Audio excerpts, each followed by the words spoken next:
Hi, this is David. We're going to go into the final.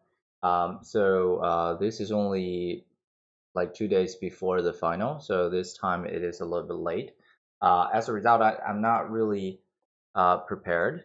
Uh, Basically, I'm going to, you know, work with the practice exam as a new. However, I copy and pasted the correct answer. So if something went wrong, I figure out my answer is different than the right answer or the answer key. I'm going to stop to make sure, whether my answer is correct or we got a wrong answer, or actually I'm the one who is making a mistake. Okay, let's start.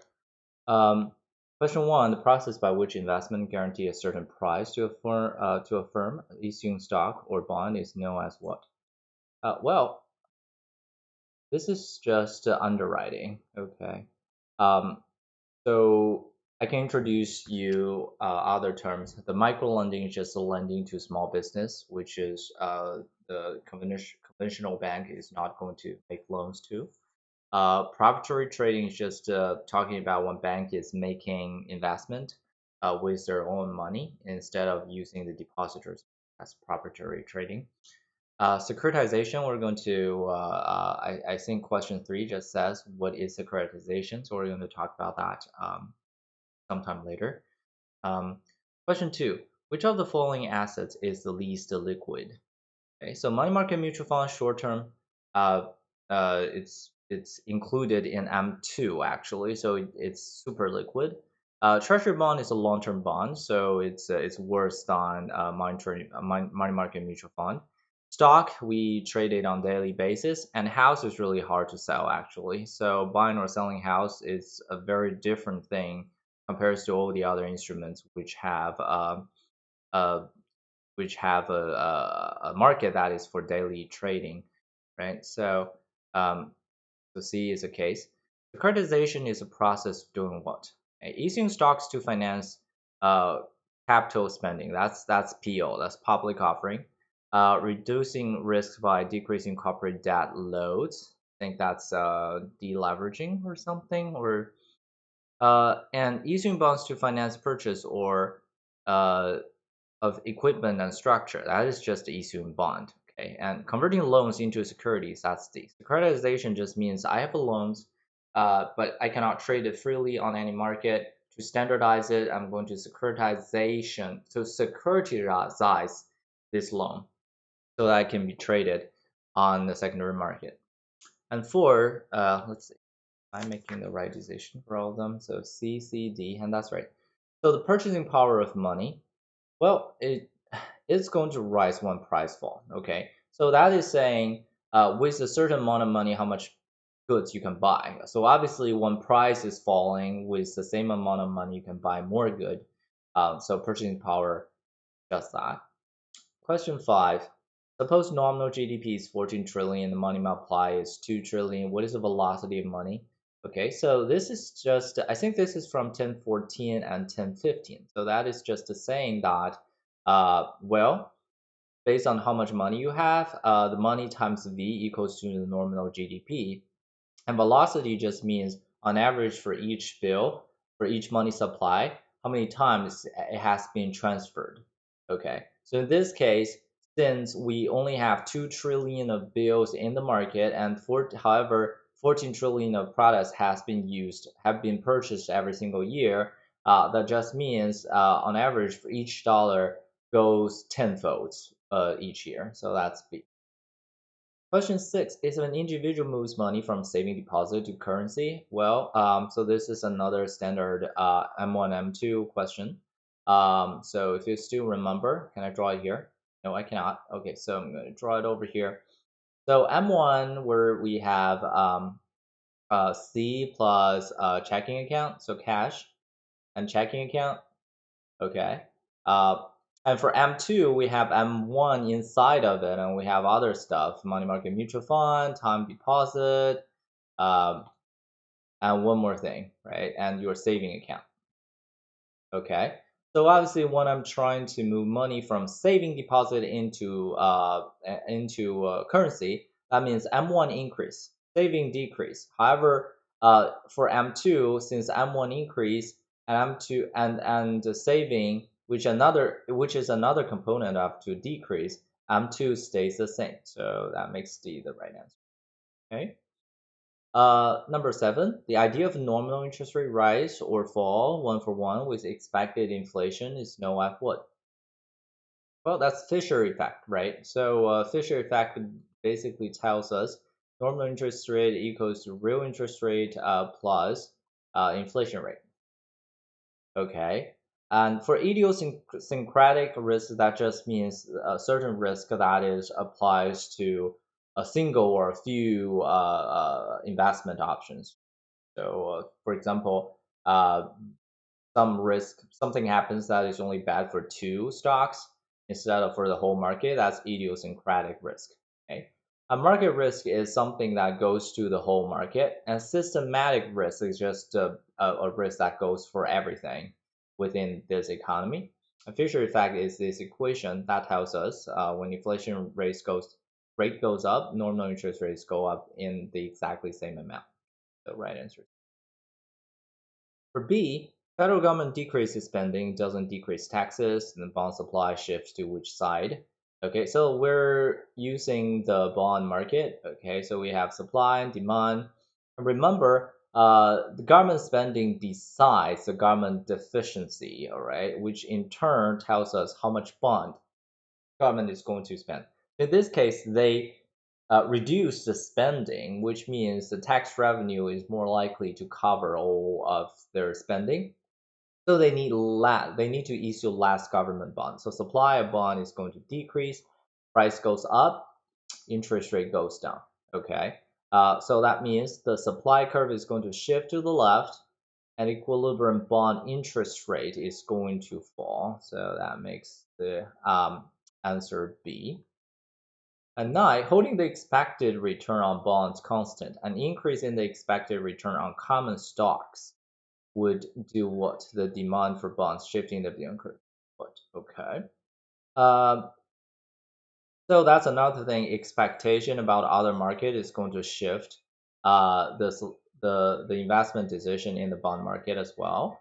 In this case, if stock makes you more money, then investors are going to take money out of the bond market. So that's going to shift the demand curve to the left, and then which is decrease the demand for bond and shifting the demand to the left. So decrease goes to the left. Always the case. If the real interest rate 4%, expected inflation is 2%, nominal interest rate is simply the sum of those. I talked about this equation. That's a Fisher effect. Inflation, let me write it one more time. What is the rate of return on the 1,000 face value 4% coupon bond that was purchased for 950 and sold 1 year later for 920? Okay.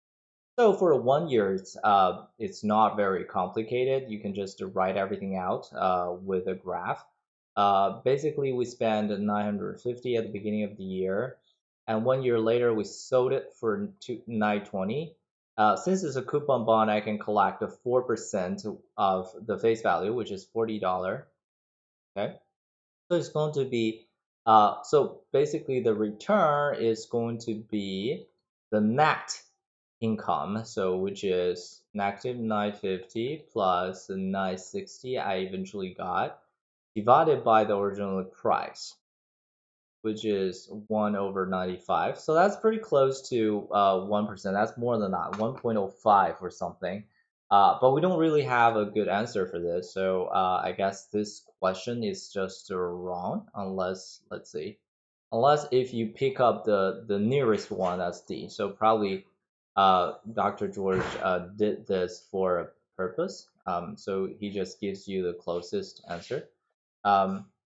For question 12, a 1 year discount bond with par value of 1,000 sold today at issuance for 943 has a yield of what? Okay, so that's simple as well. It's even simpler than the last one. We got it for 943, and 1 year later, it's a discount bond. It's going to give the face value back to you. So for the return, the net income for this year is going to be 1,000 divided by 943. That's about 57 over the price we paid, 943. Let's see. So I'm going to use my calculator on my phone, which you cannot see, but I'm going to tell you the amount I'm getting over here.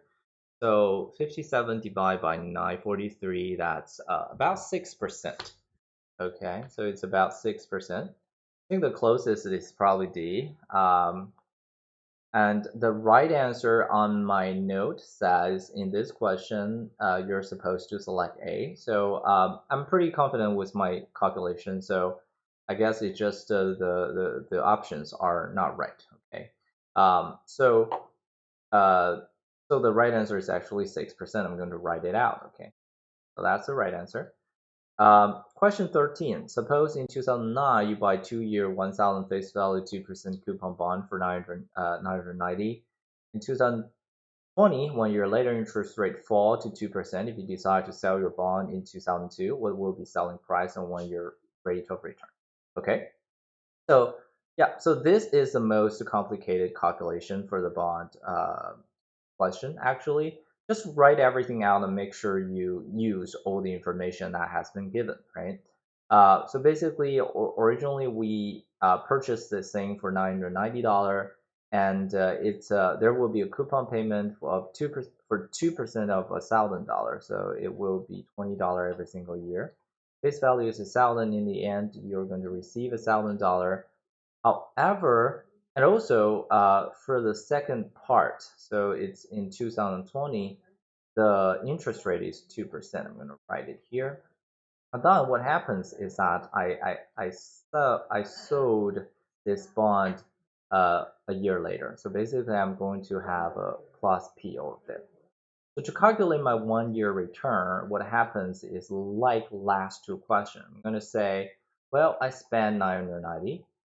I make P plus 20 and divided by my original investment, that's 990. I want to calculate the return. However, I don't know what P is. Well, P is not hard, right? If you take a look at P, you isolate, separate this graph into two parts. This is how much P is responsible for, right? So it's just a 1 year bond. For this 1 year bond, I can write the price as this. So basically, I'm going to use the 1 year coupon bond equation. Over here, it's going to be 1,020. That's the sum of the face value and the last coupon payment, divided by 1 plus I. I in this case is 2%. Okay, so price is 100. Is that right? Or 1,000. Okay. And then we can plug this thing back in. By plugging it in, it's 1,000, so this thing equals to 30 divided by 990. Okay, C is the closest answer, and it's not very accurate because it should be 3.030303%.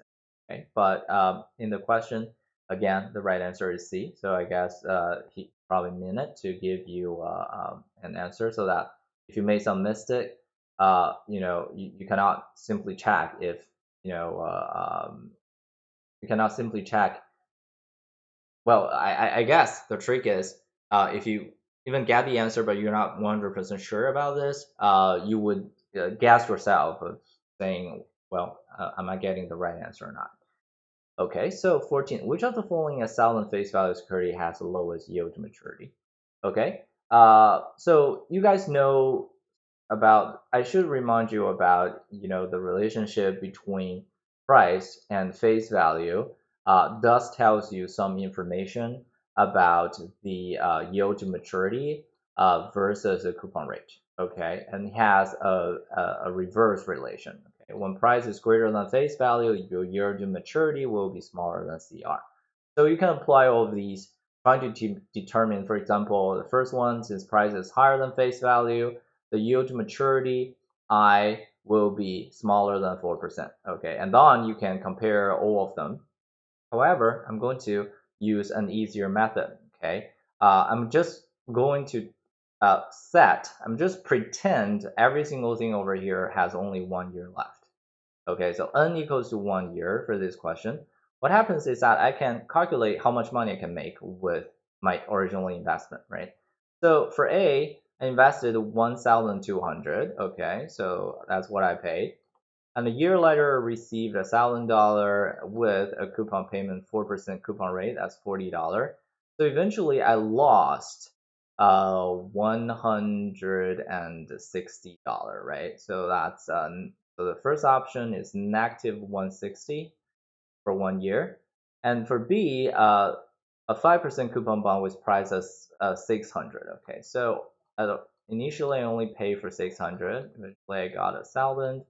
And then I also received $50 as the coupon payment. So for that year, I collected 450. That's my profit. That's higher than A. And for C, I invested 800, get 1,000 back, plus 6%, so that's 60%. And then that means I made $260 for in a single year.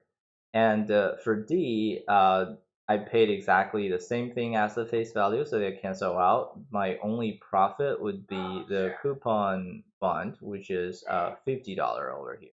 Okay, and we're looking for the lowest yield to maturity, so A is the right answer. Okay, and 14A is the right answer. Default risk arises from the fact of what?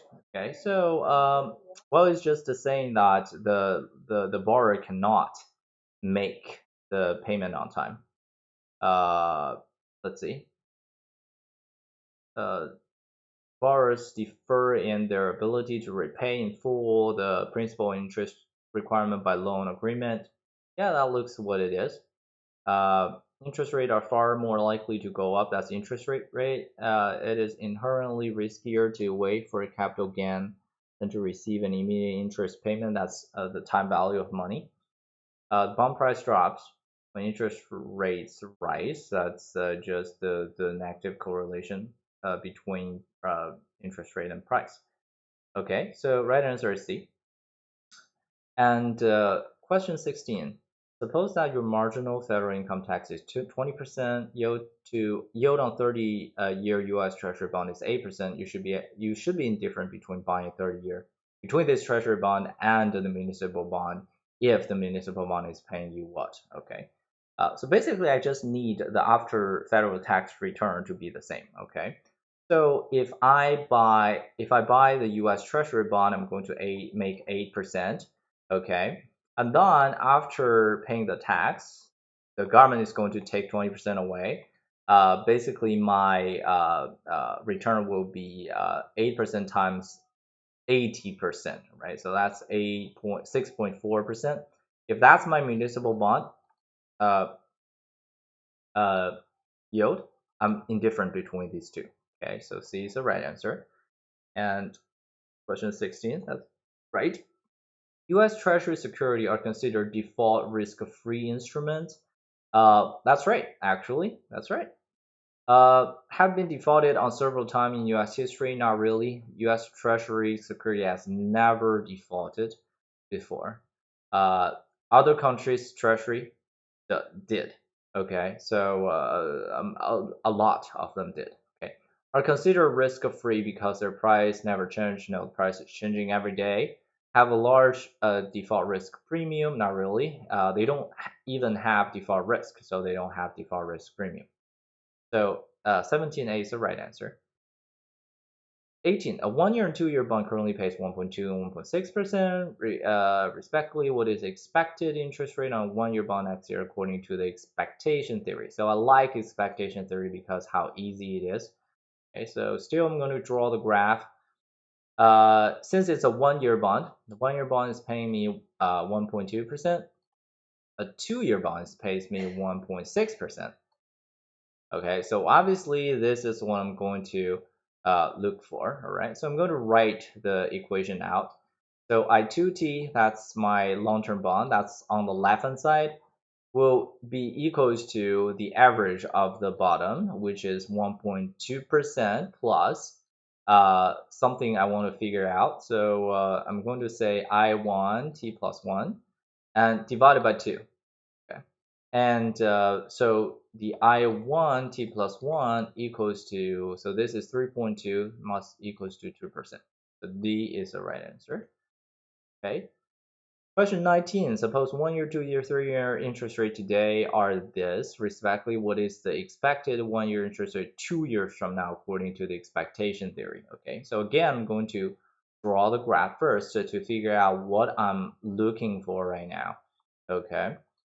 So the question is giving you a 1 year bond is paying 2% and 2 year bond is paying 2% and 3 year bond is paying 2.2%. Okay. So I'm going to go directly to the most simple calculation, which is I'm going to say, well, the question is, what is the expected 1 year interest rate 2 years from now? So this is year 0, 1 year from now, 2 years from now. So we're looking for this rate. Okay, what is this rate? Okay, so instead of writing everything out, I'm just going to write a 2 year bond formula. Okay, so I'm going to say, well, this 2 year bond, as you told me, that's 2%. This 2% is going to be the average of these two. Okay, so the 2% and some unknown over here. However, I'm not going to really write everything out. I'm just going to say that's the average of these two, because obviously if they're equal, x equals to 2% as well, right? And for a 3 year bond, the 2%, the 2.2% over here will be the average of 3 short-term interest rate over here. I can list all of them. First one is 2%, second one is 2% as well. The third one is something I'm trying to look for. Okay, so that's I1 t plus 2 divided by 3 over here, right? So with the calculation, this 6.6, if I time 3 on this side and minus 4 by 4%, so it's going to be 2.6%. D is the right answer. In which of the following periods were the yield curve inverted? Oh my gosh. Okay, so I hate this kind of fact check question because I don't really know. But the only thing I know is that when yield curve is inverted, the market is having a bad prediction about the economy. So 2007, 2009 is a crisis, so I'm going to guess C. That appears to be the right answer based on my notes over here. So yep. So I don't know all the answers to every question, but some knowledge does give you better intuition about what will happen. Okay. Question 21. A 1 year bond currently pays 1.2 interest. It's expected that it will pay 1% next year and 0.9% the following year. A 2 year term premium 0.1. Okay, so I find term premium. That's a keyword. Okay, so we're using liquidity premium theory. A 3 year term premium 0.15. Okay. What is the interest rate on 3 year bond according to the liquidity premium theory? Okay, liquidity premium theory is just easy. First, we write out a 3 year bond with the normal average. Okay, so this I1t plus 1, I1t plus 2 divided by 3, and plus a liquidity premium. So we're talking about 3 year bond, so liquidity premium 0.15%. Okay, so I'm going to take the average of the 3 rates that are given over here. That's not hard to see that the average is 1%, right? So 1% plus 0.15%, that's 1.15%. So A is the right answer. That's right. Question 22, a year bond currently pays 1% interest. It's expected that it will pay 1.2% next year. According to the expectation theory, again, I'm happy with expectation theory. The formula is easy. What's the interest rate on 2 year bond? Okay, so again, draw it. What has been given are 1 year bonds rate. So that just means it must be this two, right? Both of them are 1 year. First one 1%, the other 1.2%. The 2 year bond must be taking average of these two. I'm not going to write the equation one more time. The average will be 1.1%. 22A. 23. If a bank's ratio of assets to capital is 5 and the return on assets 3%, what is its return on equity? Okay. Trick is write everything out in fractional form. Okay. So ratio asset to capital. Say asset capital is equity to equity. That's 5. So I know this. The whole thing is 5. All right. And what I know is return on asset. Okay. So this is return on asset. Basically, I want to get return on equity. Return on equity. Okay, that's perfect, right? Because if you take a look at the fractional form, asset can cancel out with each other. I can just plug the number into this equation over here, 3%. So put them together, that's 15%. Okay. 23C. 24. If you deposit $50 check in the bank, immediate impact on your bank's balance sheet will be, okay, so assume all of you know this already. Reserve is going to increase. Deposit is going to increase by 50. What happened? Yes, 50 increase in reserve, 50 increase in checkable deposit. Let's see. 25. If you have a checking account at First National Bank, the account is what?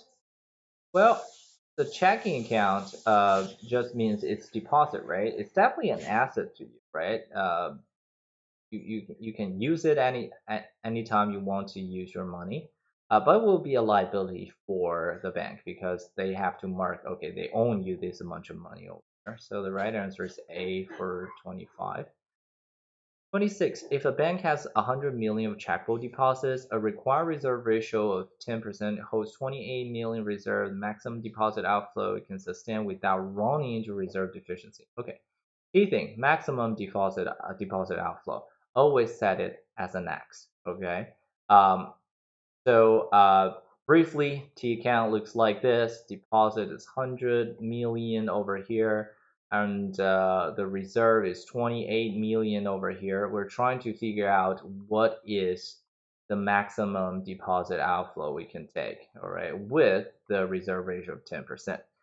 Basically, I'm going to say after the withdrawal, what happens is that the 28 million minus X, that's my after withdrawal reserve, should equals to the required reserve at that time.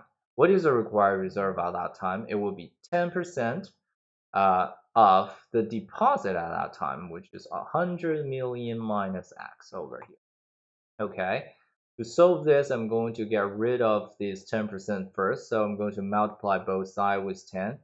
This will becomes 280 million minus 10x, and over here it will be 100 million minus x.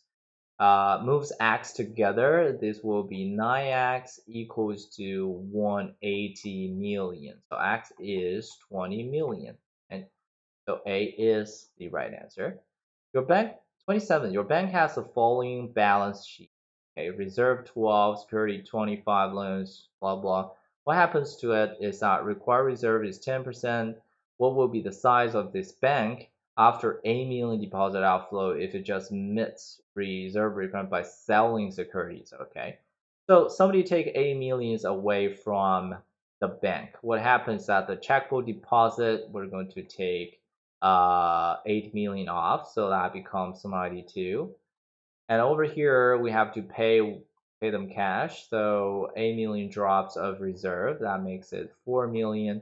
Obviously 4 million is less than 10% of 92 million over here. So with 92 million, the 10% required reserve will be 9.2 million. So we're 5.2 million. We're in a 5.2 million reserve deficiency. Okay. However, the solution is easy. When we're selling security, we're just redistributing our asset, right? We're going to sell 5.2 million of the security, and the reserve will become 4 million plus 5, 2 million, which is 9.2 million, which just meet the reserve requirement, the total asset will equals to the total of checkable deposits and bank capital. So you add them together, that should be 94 million. Okay. And on the right hand side, to double check that, let's see. So this is 9.2 million reserve, and security is minus 5.2. That becomes 19.8 million, and this is 65 million. So that's 28, 29. Add them together, it will be 94 exactly. Okay, so 27, am I right? That's right answer. 28. Which of the following is a bank liability? Well,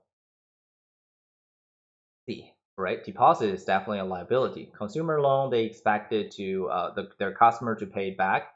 Reserve is their cash. Security is their assets invested. So 28 is C. 29, Glass-Steagall Act was designed to do what? If you still remember, after 1930, they just separated investment banking from commercial banking. And just briefly, okay, I'm not going to do the review too detailed here. So Glass-Steagall is separate investment bank, and we have the B'Leili, the Graham-B'Leili Act. Something that let this go, and then sometimes later we have yeah, kind of fuzzy on my memory, for the one with the Volcker rule. Kind of forgot, but probably we're gonna see it sometime later. But there are three acts that is regarding the how banks should do their business. Okay, what is allowed, what is not. But B is the right answer for this. Question 30. Which of the following is not a form of short-term liability in the shadow banking system? Well, there won't be any deposit. Okay, so because shadow banking, they're not taking deposit, they're taking investment. Okay, so C is B. That's why they were called shadow banking. They're not real banks. Okay. 31, FDIC is, well, like I said, it's the Glass-Steagall, right? So it must be 1934 after the Great Depression. So that's C, and that's the right answer. The process by which 32, the process by which simultaneously withdrawals by a particular bank's depositors result in the bank closing is known as a what? Okay, so that's bank run. Okay, so when people all goes to the bank, the bank doesn't hold every single deposits there. It's the idea of the banking system is saying that not all the people will withdraw at the same time, so that they can use some of their money to make loans to make money as bank run. Okay. Um, as a result of 2007-2009 crisis, which of the following big five investment was acquired by Bank of America? Well, I am a client of Bank of America, so I know that's Merrill Lynch. So if you want to open an investment account, that's under the name of Merrill Lynch. Lehman Brothers bankrupted. Morgan Stanley, Goldman Sachs, they are on their own right now. So the right answer is B. Next one, 34. The Fed does not have to go through the normal congressional appropriation process because blah blah blah blah is given at the time is founding to provide for expenses indefinitely. It is not part of the legislative branch of the federal government. Expense. Well, I think it's self-financing actually. As a central bank, they have the ability to print bill. Okay, so they can print cash. They don't need to do anything like that. That's why we call them have the authority to make the monetary policy. Okay, So I guess the answer is C. I look on my note, that's C. So yeah.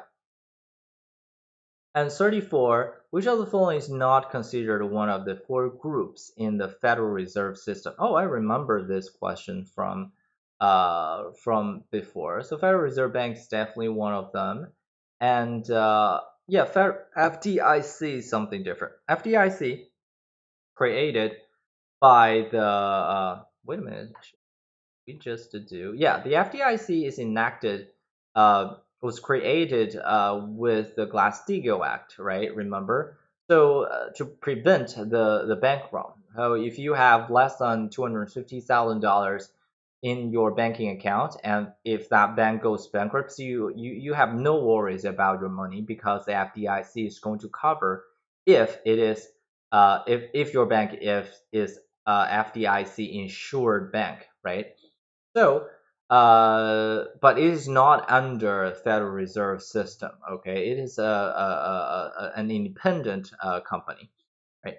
And 36 members of the Board of Governors are what? Uh, they're appointed by the President of the United States, subject to confirmation by the Senate. Yeah, I think that's right.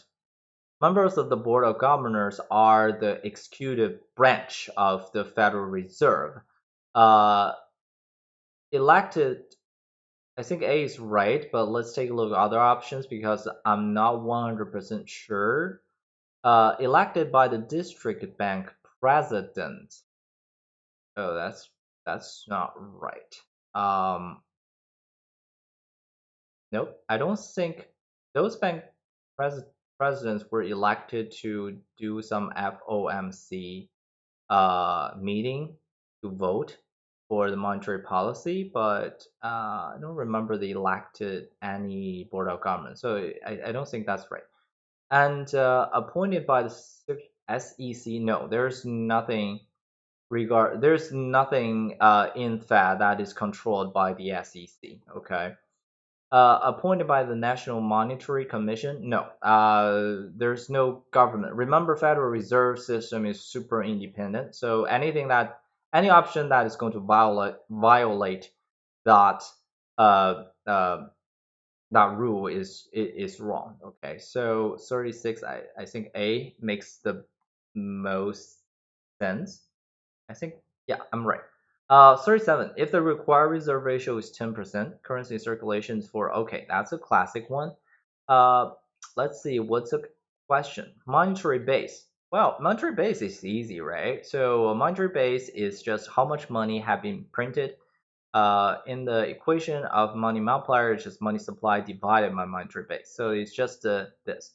And if you still remember the formula, monetary base is currency in circulation plus reserve. Okay. In this case, currency in circulation 400 billion. Reserve a little bit tricky. We need to separate them into excess reserve and required reserve. Excess reserve is given 0.8 billion over here. Required reserve is just 10% of the deposit. Okay, so that's 80 billion. Add them together, 480.8 billion. That's that's right. And 38, if the required reserve ratio is 15%, currency circulation 400. Okay, so same thing, right? Slightly different, but we're looking for money multiplier this time. Um, you can use either way. You can use the ratio, you can calculate the money supply out and everything. In this case, I prefer the number because most of them were given with number. Okay. So at the top, that's currency in circulation plus deposit. So it's going to be 400 plus 800. At the bottom, uh, pretty similar 400 over here, and accessory is 0.8. But don't get wrong, in this time the required reserve ratio is larger, so it's 15% of these 800 billion. um, so that will be 120 billion. And then let's put them together and see what is going to happen. So at the top, that's 1200. 1200. Divide by the bottom, that'll be 520.8 billion. Divide by 520.8. Okay, that's 2.3. Okay, and let me check my answer is correct. Okay. 39. Both what and what are Federal Reserve assets? Okay, security is always assets. Okay, so that's something that is really special. Loans to financial institution, that's an asset. It's just like when banks are making loans to us, they expect us to pay it back, so that's their asset. Reserve and currency circulation are liability. So 39A. 40. When the Federal Reserve purchases a government bond from banks, reserves in the banking system does what, and monetary base does what. So this is just the money supply and everything. Okay, so it is an open market purchase. Okay, so it's an open market buy. Basically, when they're buying from the bank, they inject the money into the banking system. Okay, so if you remember, for the bank, what happens is that they're going to sell their security, but the reserve is going to increase. Okay, so reserve in banking system is going to increase, and monetary base is the summation of cash in currency in circulation and reserve. So since reserve increased, monetary base increased too. Right answer is A. 41. An open market purchase. Well, that's exactly last question, right? Open market purchase is going to increase the monetary base. That's yep. So that's just the second half of this question. 42. Expansionary monetary policy consists of all of these uh, following except what? Okay. Well, expansion monetary policy just means Fed is trying to inject money, liquidity into commercial banks, into the banking system. So yes, reserve is going to increase, monetary base is going to increase. Um, increase money supply for most of the case if money multiplier is working properly. So, but under some cases may not be wrong. So put a small dot over there. And open market sale. Okay, so if oh yeah, this is definitely true. When you're trying to expand the reserve, you have to inject the money. So you have to buy security. Fed has to buy security from banks. They cannot just sell security to them. They're going to drain the reserve from bank if they conduct the open market sales. So C is not right. For lower interest rate, let's take a look at it. More supply goes to here. Yeah, interest rate is lower, right? So 42, we're selecting C. 43, defensive open market transaction does what? Well, it's defensive. Then are used to offset temporary disturbance to the supply or demand of reserve. Yeah, that's so. Dynamic means the Fed has a goal. So intentionally, they put the federal fund. They're conducting this open market operation to achieve uh, a goal that is based on their decision, but not based on the response. Okay. So D is right. So if they're responding to something, that's defensive. In order to increase its target for the federal funds rate, the Fed would normally do what? Well, uh, they conduct open market operations. That's definitely what they normally do, and the goal is to increase federal fund rate. Okay, so we want this to be higher. Then we need to shift this line to the left. That means last reserve. Okay, so when you're doing last reserve, you conduct an open market sale, right? You sell, the Fed is going to sell security to banks, so bank pays them with their reserve and reserve. So open market sell 44 is 45. If I desire to reduce the federal funds rate, reduce it. Okay. Then want to reduce. That's the opposite story than the one than 44. Uh, so we need to shift the supply curve to the right. There will be more reserve. We're going to do an open market purchase. Uh, we're going to increase reserve supply. Okay, so B is the right answer. 46. As a result of an open market purchase, bank's reserves does what? Well, that's this thing. Okay. Open market purchase. They give money to the banks. Bank is going to bank reserve is going to increase. Interest rate is going to fall. So B, right answer. 47. Which of the following is most likely to lead an increase in the value of dollar? Okay. So, well, for the exchange rate question, we really need to go through all the options one by one. First one, if we decrease in exports from the United States, well, there are two markets you can think about. In this case, since it is export from the United States, you can think about if we're looking for the U.S. dollar market, and if exports from the United States get smaller, that means foreign buyers are buying less American goods, so they no longer need such that much dollar. So the demand for dollar is going to decrease, and we're talking about dollar market over here. Dollar is going to depreciate, so that's not going to appreciate. And for B, decline in U.S. interest rate. Decline in U.S. interest rate is going to make the return to U.S. assets lower. So people is going to prefer buying foreign assets. Demand for dollar decrease too. That's not right. Increase in imports to the United States. If we increase import to the United States, uh, basically for the supply of US dollar has to increase, right? So the reason is that when we are buying more with our currency, you have to increase the supply of your currency to in exchange for the foreign currency so that you can buy other things. Okay? But still, it's going to depreciate the US dollar. And I guess D is probably the right answer. So let's take a look. We'll take a look of it.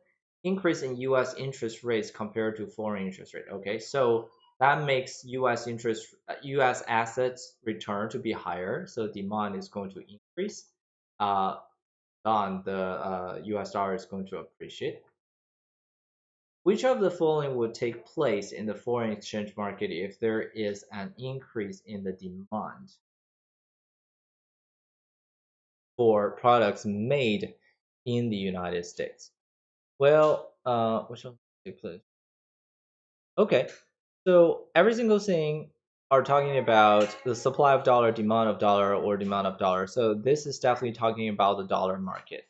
Okay, we have the dollar market, supply and demand over here, and yeah, if a lot of people they want to buy U.S. goods, they have to get more dollar to get it. So demand is going to shift to the right, and that is going to make US dollar appreciate. Okay. So let's see. Supply of dollar decrease, not really. Demand for dollar decrease, demand for dollar increase. That's right. The dollar will decrease in value. That's not right. So D is the right answer. That's my 48. And see, 49. Why it looks so weird over here? Sorry. Let me select this. What's going on over here? Currently adjust this a little bit.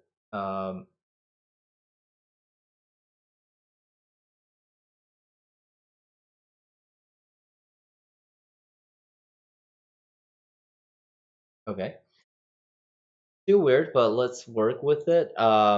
if the 2018 inflation rate in Eurozone is 1.8%, inflation rate is 2.1%, then the theory of purchasing power parity predicts what happens to Euro. Okay, so the PPP just says if something, so basically if the inflation is higher at one place, their currency is going to depreciate in the same rate. So over here, you just need to, well, UK has higher inflation rate, so the depreciation of UK will be 0.3%. Okay, and pound is going to depreciate by 0.3%, fall by 0. So I think 49, is that right? So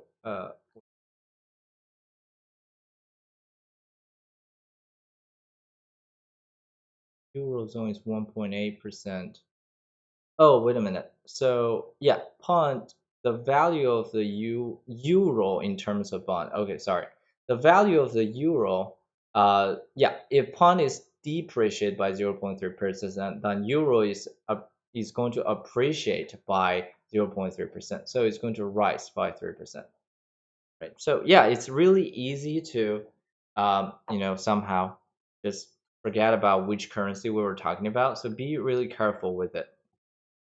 Suppose Big Mac costs 120 pesos in Mexico City, 8 pounds in London. If current exchange rate is 12 pesos per pound, according to the law of one price, pounds is what and should do what in the long run. Okay.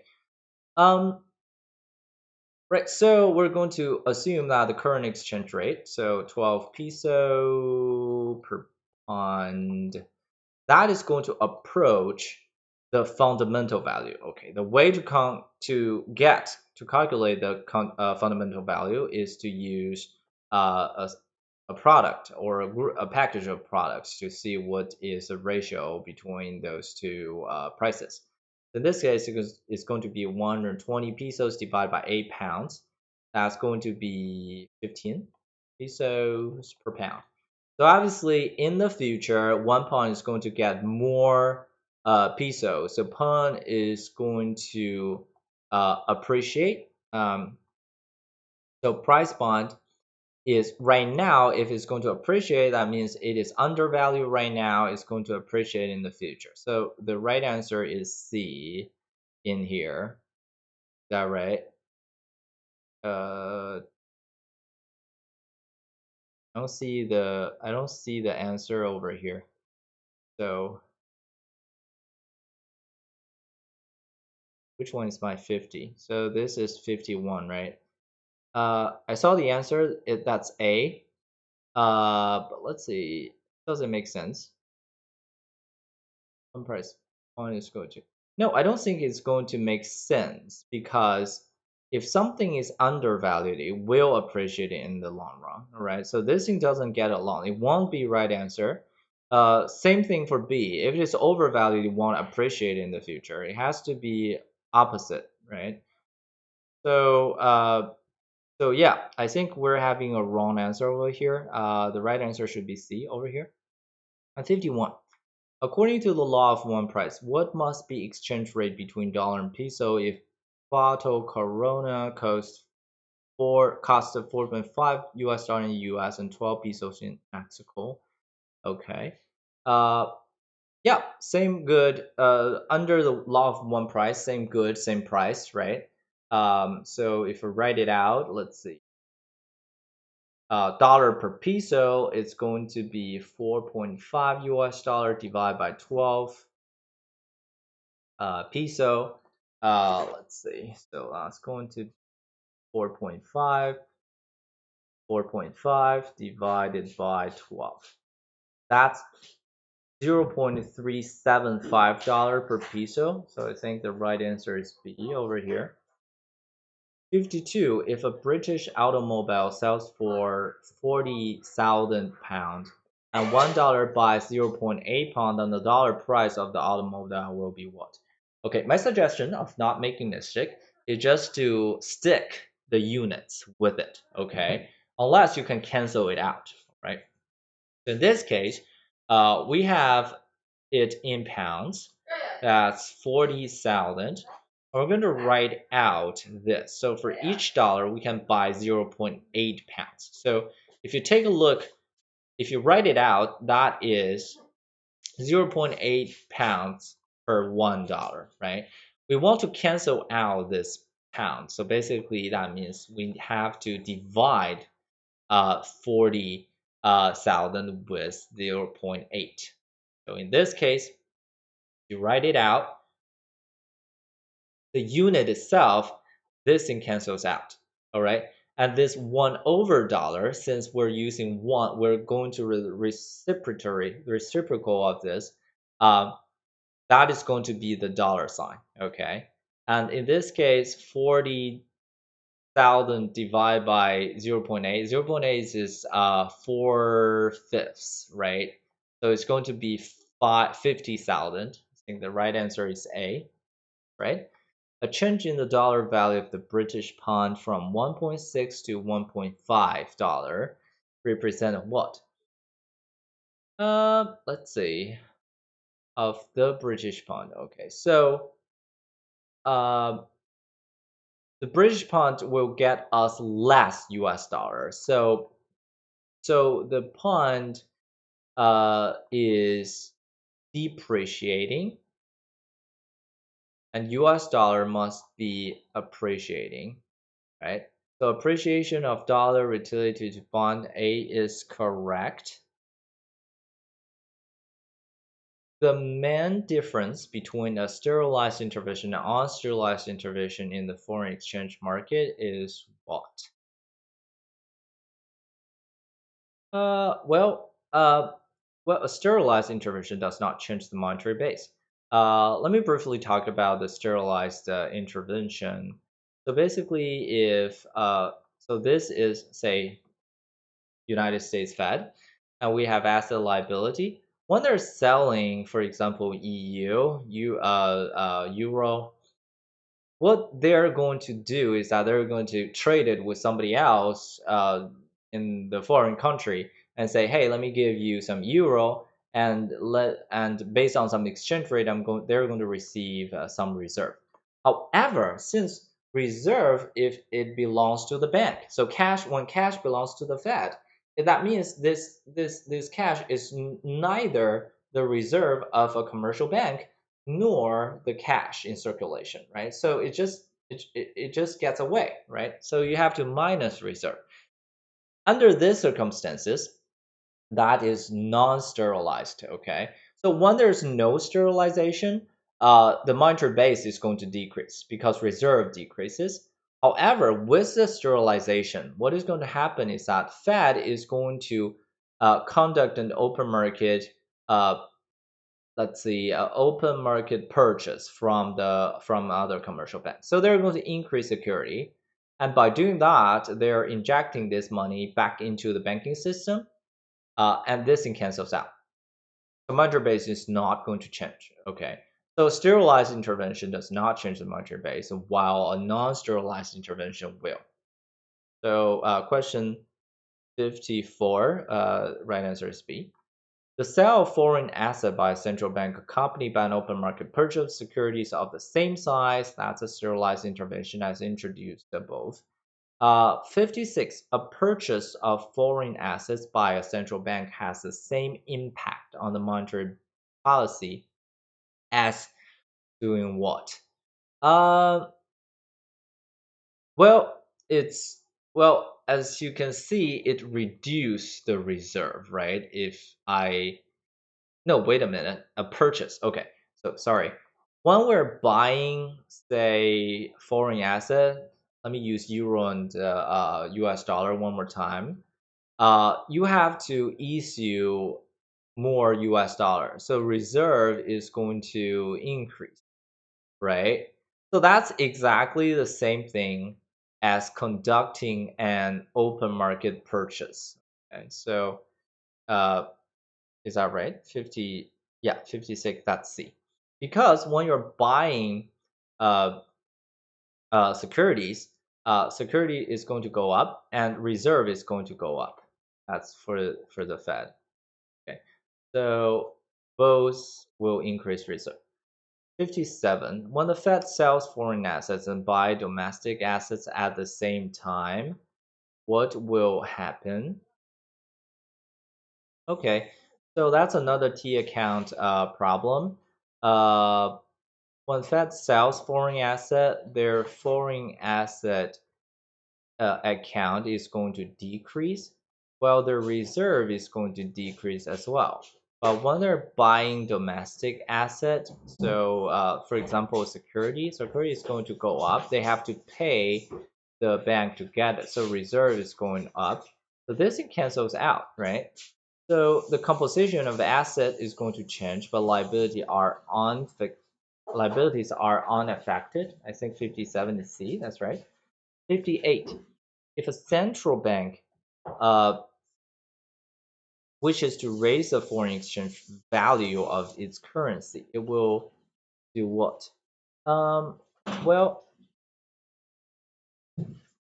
if we take a look at the supply and demand curve, obviously they can, if they can either increase the demand uh, or reduce the supply, right? Both ways they can achieve higher, they can get their currency appreciate. Um, so let's see.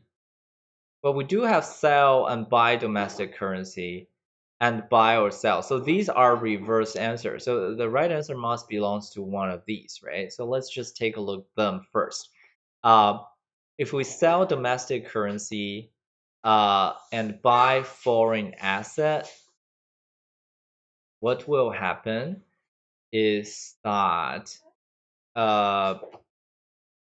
take a look at this. If we sell domestic currency, what will happen is that the uh, so sell domestic currency just means uh, we're going to increase the foreign asset. Okay, so we're going to have this, and reserve is going to increase. What happens to the federal fund market is that reserve is increasing, interest rate will go down, and the U.S. or the domestic asset becomes less attractive with lower return. Demand for it is going to go down. Okay, so B is not right, and I think C automatically becomes right. And let me draw it one more time. When we buy domestic currency, uh, the we have to use foreign asset to buy it, so reserve is going to drop. And when we're selling, well, the selling foreign assets is going to do exactly the same thing, right? So they're explaining the same thing over here. And what happens is that the reserve is going to drop, so this curve shift to the left, interest rate becomes higher. There will be more people demand US dollar to buy more assets over here with higher return. So C is right. All right. Okay. Yeah. 58. An unsterilized intervention in which the central bank sells foreign asset to purchase domestic currency will result in what?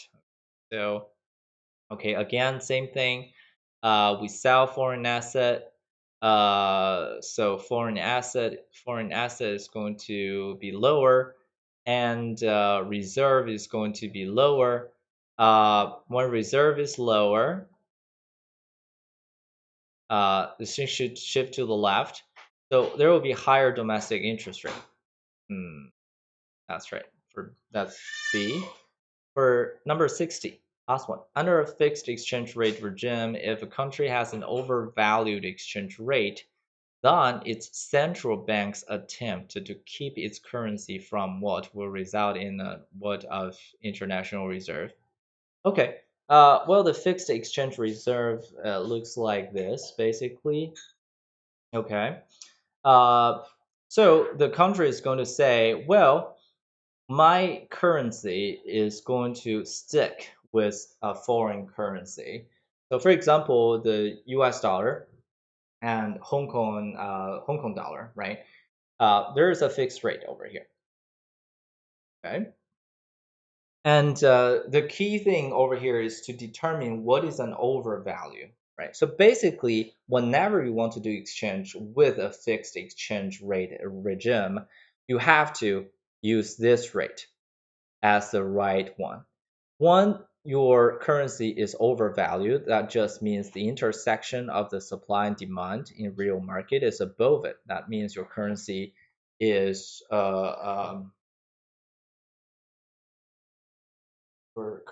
overvalued right now. That's right. And we need to bring it down. Uh,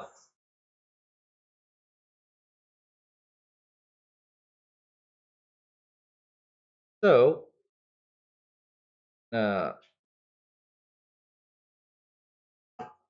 wait a minute. I'm a little bit confused with this. Yeah.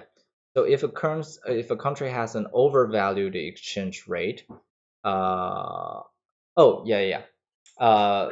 I'm sorry, I was wrong about this. Let me take one more step back. Okay. Yeah, here's the thing. When we're talking about overvalued exchange rate, sorry, this thing is really complicated. That just means or the real exchange rate or the long run exchange rate is lower is lower than current exchange rate. Okay, so it just means the if you do nothing about this currency, it will depreciate. Okay, so if the real supply and demand is like this, that means if you don't do anything, the rate is going to decrease. It's going to depreciate. Your currency will depreciate. Then this is the situation of overvalued exchange rate.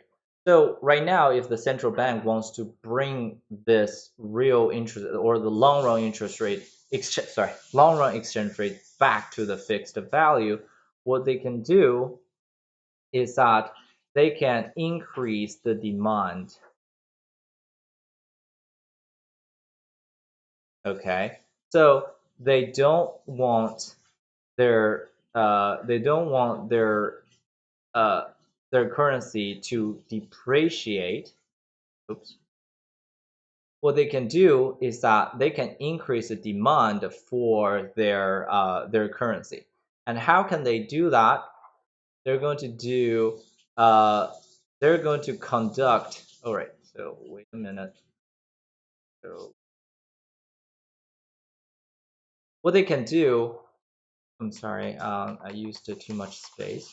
So what they're going to do is that they can make their asset more to be more attractive. All right. So the interest rate has to be higher. So we can shift the supply curve to the left. And how can they do it? Basically, they reduce the reserve. And by doing it, for foreign asset or foreign currency, they're going to sell them. Okay, they're going to sell them. So minus take this out. And by doing that, they're buying the their own currency. Okay, so buying their own currency, the reserve is going to decrease, and then the demand curve will be shifted to the right. So it's going to lose international reserve. So like I showed to you, questions like 60 will be a little bit more complicated. So I would suggest you to get familiar with those questions because on average you have 1.5 minutes for each question. I think it's 60 questions within 90 minutes, right? And you need to run some review and everything. So so hopefully you get yourself familiar with everything and at least get all the materials that you will need during the exam around you before you click start the exam. Okay.